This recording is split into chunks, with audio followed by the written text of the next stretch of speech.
The overview of the state of officiating, we did have a known loss of 31,532 officials from 2018-19 to 2020-2021, and the estimated loss was about 50,000, and that's just based upon the fact that there's some states that don't record that data, so there are some unknowns, and some of those states are our largest ones, so that's where we came up with that estimated number. We gained some officials from 21-22, and that brought the loss to about 19,500, and again with those same states not reporting. So there were 30 states with increases from 2021 to 21-22, and then there were 9 states that had continued decreases in that same time frame. This past year we did track data for fall sports, and the only 2 really true fall sports are football and volleyball. Soccer, a lot of states play a split season. So we did see an increase of 4% in football and an increase of 5% in volleyball. So I know that sounds like a little number, but at this point, any increase is a good increase. So going back to April of 2022 is when we had Consortium 1.0, which we had 61 attendees representing 42 different sport entities. And really the point of Consortium 1.0 was to bring in people, talk about the problems, which we knew what those were. But over the 3 days of that event, what we really wanted to do is talk about solutions, because as we all know, everybody that sits in this room knows that everybody has problems, everybody has complaints, but not a lot of people have solutions to those problems. So we got together and really tried to collaborate to build solutions and figure out how to work together to address the issues of recruitment and retention of officials. So after the consortium wrapped up, we did have some sectional follow-up meetings. There were 8 of them. They were done virtually, and we allowed anybody who wanted to be on those to join. It was coaches, ADs, officials, state association employees, national governing bodies, whoever wanted to. Let them know what we talked about at the consortium, and then allowed them to bring additional ideas onto the table so that we could include those in our documents. We got together with about 30 entities on a one-on-one basis as well, and tried to really figure out what we wanted to do moving forward. Excuse me. So on September 15th, as you heard from Carissa last night, we launched our Bench Bad Behavior campaign. That was really the message that we did hear loud and clear, was the issue of behavior. We talk about sportsmanship, which has really been kind of a catch-all term for what we see going on, but it's bigger than that. As Gene Sterator talked about last night, it's societal. A lot of what we're seeing in the sports setting is what we're seeing just everywhere. People are disrespecting one another, they're treating each other uncivilly, and we're really trying to address it on a broader scale. So one of the things that we've really enjoyed is the fact that many entities outside of the NFHS family have co-branded this effort and are really trying to get this common language established about what's expected of you as a parent and as a fan. And that effort is really what we were hoping to have happen, is how do we change the culture starting with 4th grade t-ball games, where parents are really quite interesting in their behavior at times. So trying to make sure that from the time a student is, or a child is 4 years old until they're out of high school, that that expectation of behavior is the same across the board.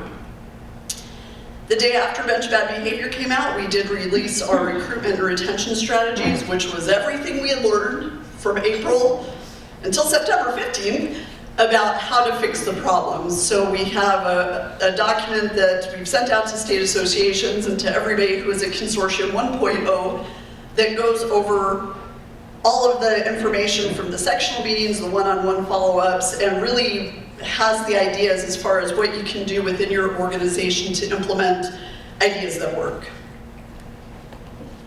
On January 15th, just earlier this month, one of the things that we heard a lot from officials was that when they get to facilities, they aren't treated very well. So one of the things we did is we came up with the guidelines for the hospitality of officials video. It's under 5 minutes long, and it really addresses the very basics of if an official is at your facility, here are the minimal things that you should do for them. So we're going to run that video. Like I said, it's just under 5 minutes. Shane, if you'll run that for us. As part of the continuous efforts of the NFHS to help find ways to recruit and retain sports officials, We are presenting state associations and member schools with various tools to assist in this process. School athletic administrators are reminded that hospitality for officials begins when an assignment is accepted by an official and extends through the time that officials are paid for their services at the contest. This video will present some basic guidelines that a state association can share with their schools to utilize when hosting officials for an athletic contest. After officials have accepted their assignments at your school, it is imperative that the crew is notified immediately of game changes of any kind, including times, dates, or sites. Schools should contact the appropriate assigner as well as the lead official on the contest immediately with that information so that arrangements can be made with the crew in a timely manner. More than 24 hours notice is highly recommended. The NFHS recommends that athletic department staff check any online assignment systems at the start of each week to ensure that all games are correct and that all games have officials assigned to them. With the official shortage, there is no guarantee that games can be filled at the last minute. It is a great idea for athletic departments to provide information to officials in advance of their contests regarding where the officials' designated parking and dressing facilities are located, as well as provide any information as to special events taking place at the contest.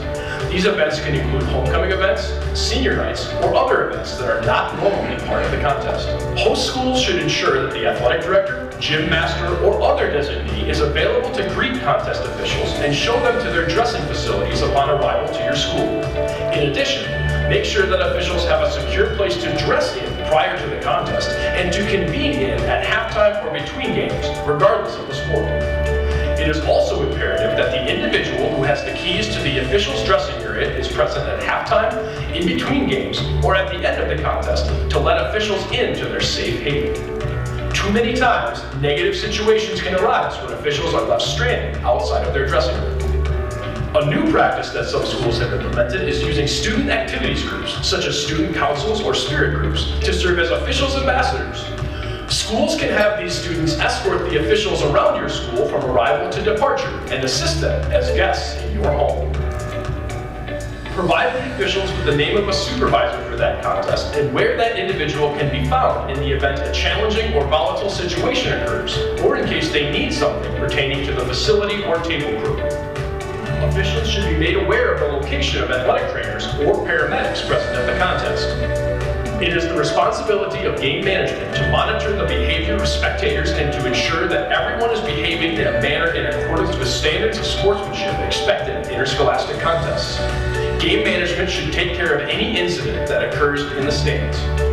The contest official's main responsibility is managing what is happening on the court, field, diamond, pitch, track, deck, or mat. Game management is to deal with unruly spectators, not the officials.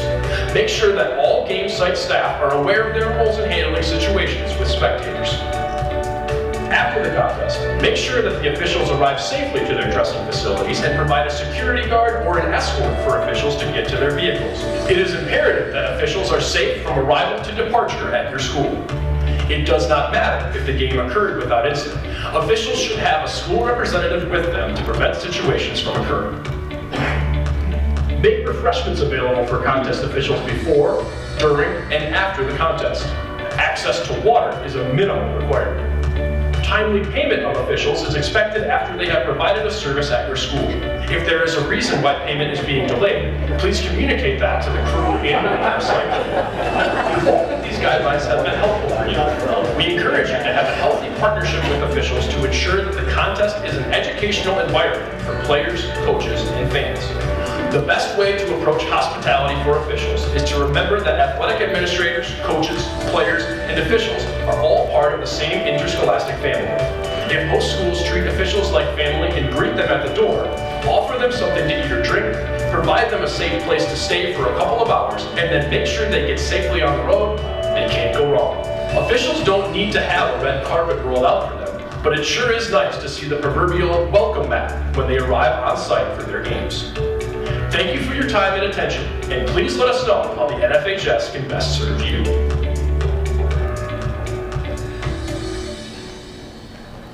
And I know we all want to know which school was writing out that check, so when I saw it, I was like, maybe we should change that to like $50, but then I was like, no, we're going to put, and what I'm wondering is it was 1000, comma, I'm just trying to figure out what that check was for, but anyway.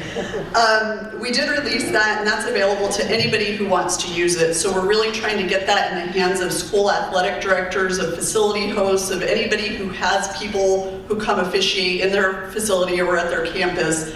And like I said, it's basics. It's the bare minimum of what should be happening. We just have too many officials who have no place to dress, and sometimes if they do have a place to dress, it's in a coach's office, which is not ideal because without fail, the coach ends up stumbling into the office all, oh, I need to get something, and then we have a confrontation that's happening.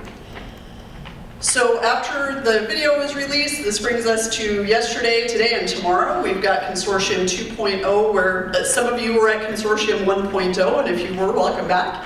Some of you are new guests to the consortium, and we're glad to have you here as well. And the point of Consortium 2.0 is to take what we've learned over the last 9 months and give you practical strategies to take back and use within your organizations to help with the issues of recruitment, retention, and behavior within whatever it is that you're leading. So again, we have about 80 individuals who registered, representing 60 different sport organizations, representing all levels, all sports. We have players here that we didn't have at the last one that will be very critical to the conversations over the next day and a half. So some barriers with regard to the recruitment and retention of officials. If you search high school officials assaults on Google, you will find 278 million hits for that search with 12,700,000 videos related to the topic, which when I Googled it, I was not expecting that many and was a little sad when I saw it. I took out the words high school and found over 400 million hits with over 20,700,000 videos related to officials assaults. Those numbers to me are staggering. There are currently 22 states that have laws that add an increased penalty for assault and or battery of a sports official when they're in the line of duty. And according to a survey conducted by our friends at Officially Human, 70% of the individuals who officiate do it for the love of sports. 55% of those respondents rank verbal abuse from fans, coaches, and parents as the #1 reason why officials quit. We know that there's other reasons, but to have that many who feel that the behavior going on in the stands is the #1 reason why they quit, that's disconcerting. That's why we're here. That's why we were here in April. 59% do not feel respected by parents and fans, and 42% feel that institutions do not address poor fan behavior during games. So that's really where your administrators come into play. So I'm just going to run through all of these. We got together at the consortium and we had an identification of barriers, and those were both external and internal to our organizations. #1, of course, behavior and sportsmanship, work environment being unsafe or uncivil, a lack of a safe space for officials. So when officials arrive at game sites, they don't have anywhere to go. Baseball, softball, and soccer are commonly dressing in the trunks of their car. That's not ideal. That's not where you want your officials to be, because that's where all the parents are, is in the parking lot. So you've got to find ways to eliminate those hot spots within your facilities. Some feel that there's a lack of support for officials from state associations, local associations, or other governing bodies. And that includes just a lack of celebration of officials, a lack of support overall. It's amazing how much a thank you email to your officials can do at the start of a season. Anything you can do to let them know that they're appreciated, because they don't hear it enough. Officials get a whole lot of criticism and not a whole lot of pats on the back. So the more that you can do to really celebrate them is appreciated. Then we had kind of a financial category, not only how much officials are getting paid, but how much they're having to pay to officiate. So not only is it dues, but then it's background checks, and then it's uniforms, and then it's wear and tear on your vehicle. As the cost of everything else is going up, the pay in many cases is staying stagnant. So that's a problem. Officials who are working in multiple leagues, now not only do they have to have a background check, they have to have 2. And then they have to have 2 sets of uniforms, and they're paying 2 sets of dues. So those are the things that really have become barriers for officials, especially as we talk about bringing in those younger officials. What 16-year-old has $500 to get started officiating?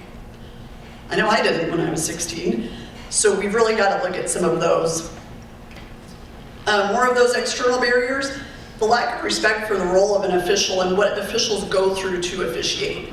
I think there's a common misconception among fans that We find 3 people at the door, hand them a whistle, and tell them to go about their way and work the game.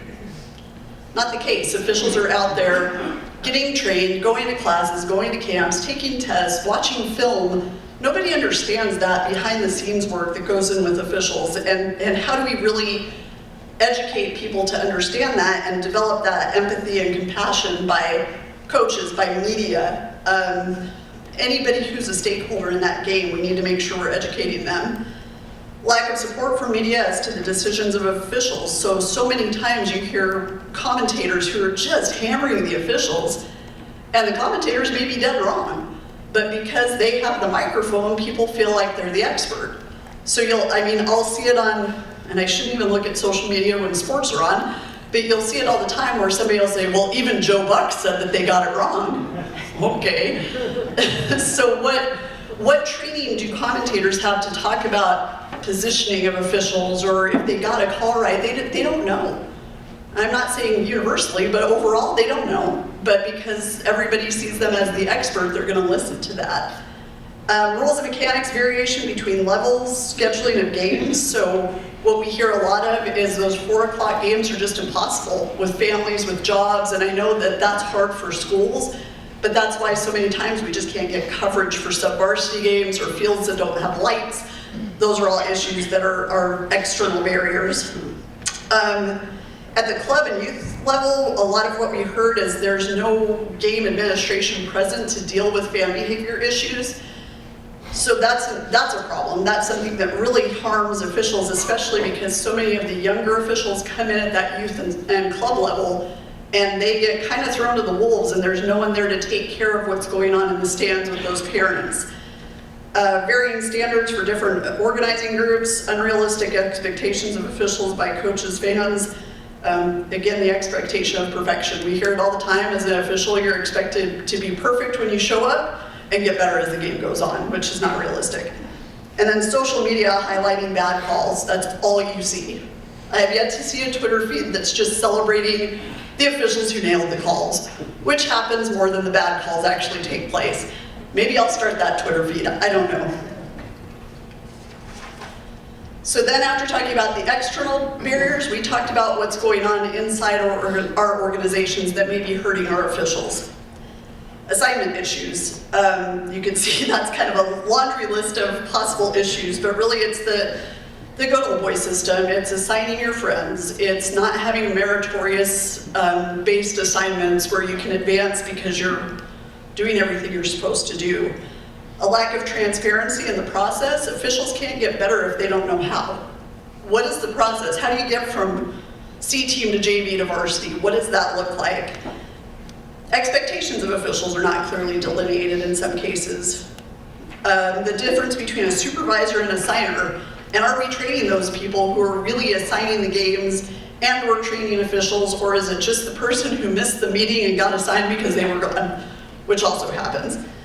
Lack of diversity in assignments, and then putting officials on games that they're not ready for just to get the game covered, which we've all done. One of the things that we talk about a lot is sometimes our assigners are too good because they will try everything they can to get that game covered. So I think sometimes the shortage isn't realized because of that, because the assigners are killing themselves to get officials on games, but we know that a lot of those officials, they're ready. But we want to get the game covered so that kids don't lose the opportunity to compete. So, maybe it is well, we just can't cover it with somebody who is capable of handling this level of contest. Insufficient training and education of officials, and that is a lot of the soft skills training. We talked about that a lot at the first consortium. Conflict resolution, de-escalation of situations, communication with coaches, and so many times where we run into those issues is at the lower level contests where you have a brand new coach with a brand new official. They're all trying to figure out how to do their jobs. They don't know how to talk to each other yet. They're trying to figure out, was that travel, was that block, was it a charge, I don't know what's going on, was that holding? And now they've got somebody who's asking them questions and maybe yelling at them. It's hard for them to figure that out, and the coach doesn't really know how to deal with it either because they're both brand new. So how do we address that? Excuse me. What are we really teaching officials prior to putting them on their first game? Looking at the art of officiating in addition to the science, which of course is the rules and mechanics. Lack of proper mentorship, which is huge. We've got to have people to really welcome officials into the world of officiating, just the business of officiating. Where do I get my uniforms? Where do I go to register? How do I get started? Because it's different everywhere. So how do we make sure people know, first of all, how to get started, but also do we have somebody who's going to hold their hand into it and welcome them into the family? Hugely important. Difficulties connecting with or relating to younger officials. I feel that all the time because I'm officially much older than a lot of officials. So how do you relate to the 18-year-old that's coming in? How do you talk to them? How do they learn? Because they learn differently than a 55-year-old official. And then officials not supporting other officials causes a lack of trust. So we know, Jean was talking about last night, the people who are cancers. We all have those in our associations, and those are the people that cause the young official to leave. It's that Monday night meeting where everybody's just sitting around complaining. If I'm 19 years old, I don't want to sit around and listen to that. I'll do something else on my Monday night. So how do we make sure that officials are supportive of others and not sitting there speaking badly about their partners? We've got to find a way to deal with that internal barrier. Other internal barriers, lack of infrastructure or inadequate staffing to support the administration of officials at the state level. So a lot of times there isn't somebody who's working just with officials and their job is split and you're trying to do 500 things. So maybe there's just not enough time for them to give to officials. Lack of evaluations or feedback or observations. Again, if you don't know how good or bad you are, how do you improve or keep doing what you're doing? Not doing a good job of outreach to current high school and college students. Jean talked about that last night. How do we get those student athletes involved? A lack of targeted recruitment of women and minorities. Burnout from too many assignments. That's absolutely happening. The number of injuries with officials right now is sky high because they're working 6 nights a week. And they're not 19 years old. My knees hurt waking up in the morning, so I can't imagine running 6 games in a row. Lack of pride and professionalism by officials. One of the things we're talking about is how to get people to really showcase what they do as officials. The fact that so many people, I mean, you've seen them. You go to games and there are officials that look like they would rather have a root canal than be on that assignment. Let's have pride in what we do. Have pride in the stripes. Have pride in being an official. Signers gouging officials with booking fees, which I didn't even know was a thing until I started working at the NFHS and heard it. That should never happen. You hear about some of the outrageous fees that assigners are charging either per game or at the start of the season to assign, even at the high school level. Those are things that need to be looked at. And then a lack of collaboration between entities, which is why we're having Consortium 2.0 as we did 1.0, is to bring people together, establish relationships, and figure out how to work together. So this is me being me. This is a personal account. I was once, twice, defriended for defending. So you all see all the time on social media, people just say whatever they want to say about officials. I had some friends like that who were just bashing officials, so I was like, I need to ask why. So it was, I think the statement was something as easy as, these officials are terrible. So I was like, I've known this person for 30 years. Could ask the question. I said, why are they terrible? Were they out of position? Do they not know the rules? What was it about them? Well, I don't know, they're just terrible. Okay, so I pushed the envelope a little bit. I said, explain to me, I need to understand this. Well, I watch a lot of football. I'm a fan, so I know. Okay. And I said, specifically, tell me what's going on. Within about 2 minutes of this back and forth on Facebook, I was blocked. Okay, so same football season, I had another friend, I'm gonna say friend, who I had known for about 30 years, and she had a son playing JV football and was totally upset about how terrible the JV football officials were in her son's game. And I was like, when was the game? Well, it was Thursday at 4 o'clock. And I'm like, all right, you probably had a pool of about 12 officials that were able to call that game. You should be glad somebody even showed up. So we're going back and forth, and she's like, I don't know where they found these guys. And I was like, okay, I understand, but you understand that there's a shortage going on. I'm trying to explain it to her. And then I have two other friends, this is all people I've known since high school. They start going, you should be glad your kid even got to play. So I'm like, all right, I have some allies here. I'm feeling pretty good about it. Within about 30 minutes, I'm blocked by her. So my thought as I was going through all this is people all the time attack officials. All the time. On Facebook, at the game, wherever the case may be. So I decided I'm gonna be that person. Because I'm sick of seeing everybody just complain about officials when they have no idea what officials go through to do what they do. You can criticize them, but I can't defend them. Okay. If there was ever a double standard, I think I stumbled upon it. So the conclusion of all of that is people are keyboard warriors. It is very, very easy to sit and anonymously bash officials. But when you're friends with somebody who's worked with officials for 25 years and you get called on the carpet about the fact that you sound like a crazy person, why is that not okay? Why am I not allowed to defend people who I care about, who I love as family, because what you're doing is out of line? So what I thought about through all of this is we need more voices. We need more people to stand up and say, just stop. You don't even know what you're talking about. You've never been around officials. You don't know that these people are sacrificing hours away from their families, hours away from their regular jobs. You don't know that when you're yelling at them, you might be sitting next to their kids. People don't think about that, and that was really disturbing to me that people I had known for 3 decades blocked me. I don't really care. But you have to have the courage of your convictions. You've got to stand up to people who have no clue. And these two people did not. And I'm probably better for not having them in my circle anymore. So just a little personal account there. So after we went through all this, we found out that we have friends that we need to not be friends with anymore. At the last consortium, we really talked about solutions. So behavior, obviously the Bench Bad Behavior campaign launched. The partnerships among parties, really we're asking people to create zero tolerance policies with regard to the behavior of their spectators. And we're seeing a lot of state associations and a lot of clubs that are doing that.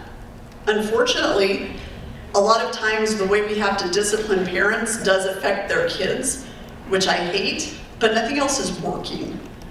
So we're having to take some kind of drastic measures just to get the point across.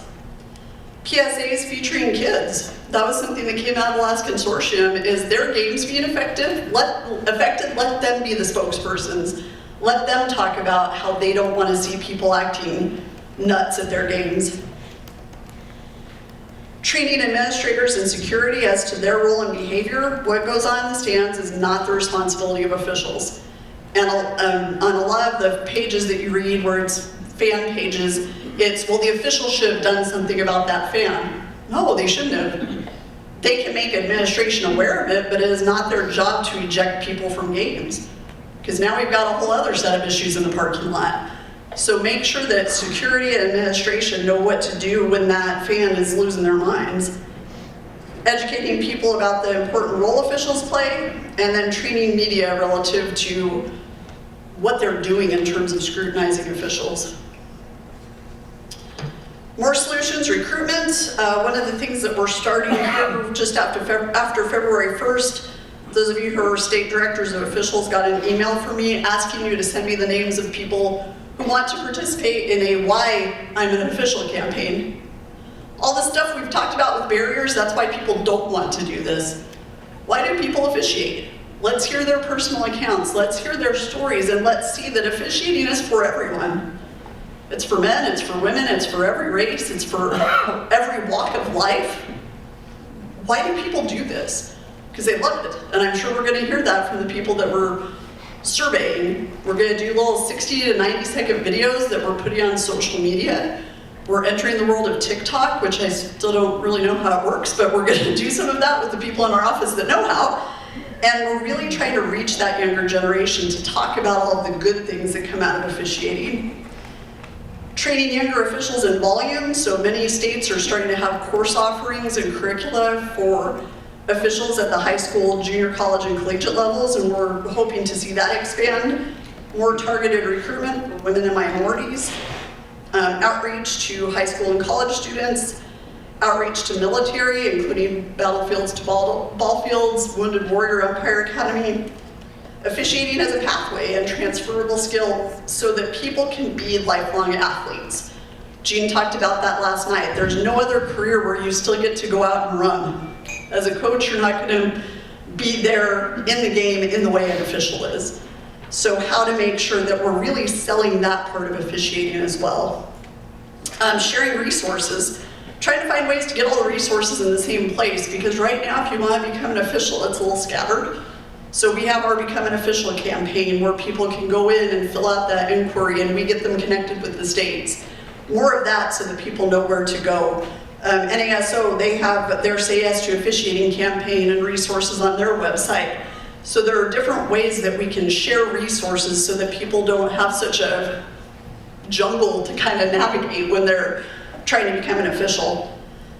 The best way to recruit is personal invitations. Reach out and ask people. Find people you know, because officiating is so relationship-based that sometimes that one-on-one invitation is the best way to get them in and to keep them in. Allowing officials to speak at preseason meetings to parents and to players. One of the things that we've done, and when I was in my previous position, we had officials that would go and talk about rules changes, because there were parents who had wrestled in 1979 and they didn't know the rules had changed.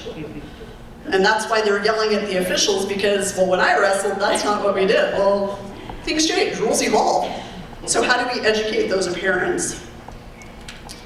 Recruitment, again, the pathway, sharing resources, personal invitation, and parent meetings. Talked a lot about that. Retention, partnerships between officiating, coaching, and administrative entities, addressing those assigner issues. Don't create your own good old boy system. Make sure you're doing selections based on merit. A lot of places are doing predetermined assignments of officials for state. That usually is bad, because officials, when they know that that assignment is already predetermined, what do they have to work for? There's no carrot at that point. Make sure that you're doing things that really builds an availability for officials to advance through the process. Focus on the importance of mentorship, better training and education, better treatment and recognition, national legislative items. So we're trying to figure out if that's a conversation we need to have with regard to officials' assault legislation at the national level. Taxation issues, so that was something that I got a number of calls when I first started at the NFHS about the tax rate for officials and how much you're making about $9 at the end of the season when you figure taxes. So looking at some of the taxation issues, evaluation of officials, creating a safe environment for officials, and then the financial issues.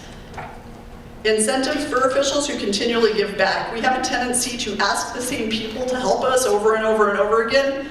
Do we waive their dues? Do we do something to give back to them because we're asking them all the time to help us with things? Talk to your new officials about where they want to go, what their goals are. Really do some check-ins with them to make sure that they're being fostered through the process. We don't want people getting lost in the shuffle. We want to make sure we're checking in with them. What are your goals for 1 year from now, for 5 years from now? Are you happy being a junior varsity official forever, or do you have aspirations to go on and do something else? Help them through that process. Accepting experience from out-of-state officials to start them at a comparable level in your state. So that's been a frustration expressed to me of, I officiated somewhere for 25 years, I moved and now I have to start all over. How do we reward them for what they've done in another state? It's not their fault that they got transferred. Let's help them out. And I understand there's going to be an evaluation process. You want to make sure the person is up to snuff. There was an official who transferred into New Mexico when I was there who said that he was a Division I official and he had worked Kansas games, did a little research. No one even knew who the guy was. That was a little disconcerting. So you do have to do a little bit of research, but definitely take that into account when people are coming in, that they may be a really good official and they don't want to start off where they started 25 years ago. Mental health resources for officials, that's something that's been a huge ask of our office, is trying to find ways to provide those resources for officials because they could use it. taking a beating verbally night in, night out, they probably need a little bit of help because that's something that we're just not offering that we do need to. Goals for this weekend, why are we here? So we're taking what we've learned up until this point, implementing and executing. It's great if you have a plan. If you don't do anything to implement it, then you're exactly where you started. Learn best practices from presenters and others this weekend. During your breaks, talk to each other, find partnerships that work for you, and really work on building those relationships. Build that community and support system. We're all in this together, and the only people who understand what we go through are the other people in this room. So make sure that you're leaning on each other and finding ways that you can help each other, especially if you're in bordering states or you've got other entities that you work with. That's super important. Understand that you are the catalyst for change. Officials need support so that kids get to play. Keep that at the center of what you do at this consortium and beyond. Remember this, it only takes one voice at the right pitch to start an avalanche. And that's what I'm hoping happens this weekend. All right, that's all I've got. So if you have questions or comments, you can grab me here at the consortium. You can email me. Slide deck will be available if you're interested in it. And I think you all have my email address because everybody received no fewer than 27 emails from me for this event. So feel free to reach out at any time. Next session will start at 9 o'clock. And you've got a break until then. So thank you for listening. If you have any questions, let me know. Thanks.